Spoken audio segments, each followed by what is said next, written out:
Welcome back to the Hoops Report. I'm George Michalowski with Pittsburgh Sports Now. Today is Monday, December 30th, and Robert Morris is 9-5 on the season. Who expected that, right? After those three straight losses earlier in the year, RMU had lost to Ohio, Youngstown State, Purdue, Fort Wayne. But look, those were good programs, and now the Colonials have turned it around. They pick up that first Horizon League win of the season against Northern Kentucky, a massive, massive win for Andy Toole's squad. Going into three overtimes, it was an absolutely crazy game. Our Adam Borst was on hand for the coverage. We had some absurd stat lines. Cam Woods, 4 for 26 from the field, played 53 minutes in the game. Alvaro Folgueras with an unbelievable 21 point, 19 rebound stat line.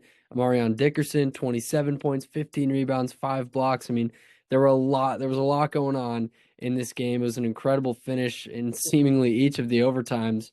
RMU couldn't put them away. It seemed like the Colonials had control in all three overtime periods, honestly, and they just couldn't put them out of reach. But they hold strong in the end, get that win. That's just a massive win. I mean, this team's got a lot of talent. Like, I think they've got it in them to make a run in the Horizon League this year. Northern Kentucky was a team picked above them, obviously, in the preseason poll. They were 2-0 in the Horizon League before this game, and RMU is just playing together right now. I know Cam struggled.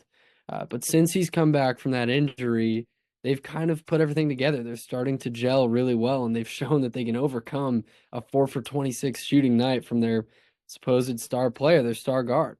And Cam did other things well in this game. He had 10 assists. He had several big buckets still. So I don't want to just harp on those shooting numbers, but man, this team's coming together. The guards are great. DJ Smith has been the best shooter on this team. He's leading the team in 3-point percentage.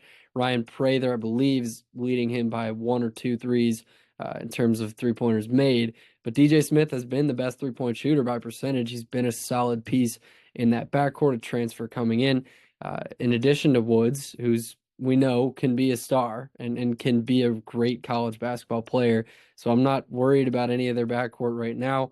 Dylan Miller came in, hit two massive free throws to clinch the game in triple overtime. The freshman from Chandler, Arizona, has been special as well.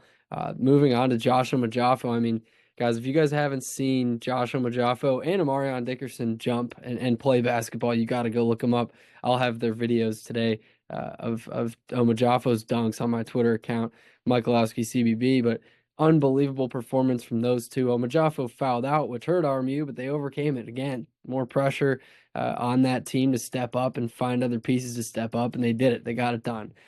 But Omar man, I can count on that guy if I'm Andy Toole to get to the free throw line. He's got over 70 attempts from free throw line this year. He's shooting over 80% from the stripe, so he can get to the free throw line. He can back down smaller guards, and he can absolutely explode, get to the rim. So Omar Jaffa's been great. Dickerson, like I mentioned a bit earlier, his athleticism is also key.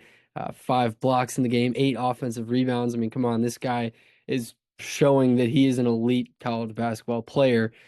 And he's not just a role player for RMU. He's been special. I've been shocked by him so far watching him play and seeing his junior college coaches that coached him in the past retweeting and liking all of our stuff we put out about him. Always really cool. So Dickerson's been special. I mean, lastly, Alvaro Folgueras. I mean, I'm running out of words to describe this guy. He's spectacular. He played tremendous again in the win over NKU. 21 points and 19 rebounds. Just unbelievable. 51 minutes. I mean, this guy's a workhorse.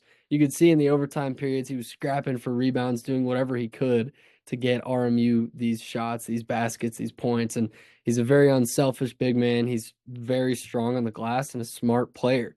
Like he'll grab 5, 6 offensive rebounds a game and he'll put up 2, 3 of them for shots and make them. I mean, he's a really effective player in the paint. He can post you up, and he's been absolutely spectacular for RMU. So just another absolutely big time win for them. Saw the win in person over Towson that kind of started this run. RMU has now won 3 straight, a big win over NKU yesterday. Moving on, we've got Duquesne women's basketball. They fell to Davidson in their first A10 game of the year. Not a great result for Duquesne. Meg McConnell had 29 points. Journey Kyaku had 21. The Dukes were just 3 of 16 from three. Had only 8 turnovers, which is a great sign. Love to see that. Didn't shoot the ball well from three. But Davidson's a good team, and Dan Burke gave them credit. I saw in his post-game presser, and they were predicted to finish higher than Duquesne in the preseason poll for the league, which we know doesn't mean everything, but this is a good program. It's nothing to worry about. I don't think anyone in the city is worried about Duquesne women's basketball right now. They've got another big game coming up against VCU, January 2nd at 6 p.m. We will have our eyes on that one. For that, this is Monday, December 30th. Thank you guys for tuning in.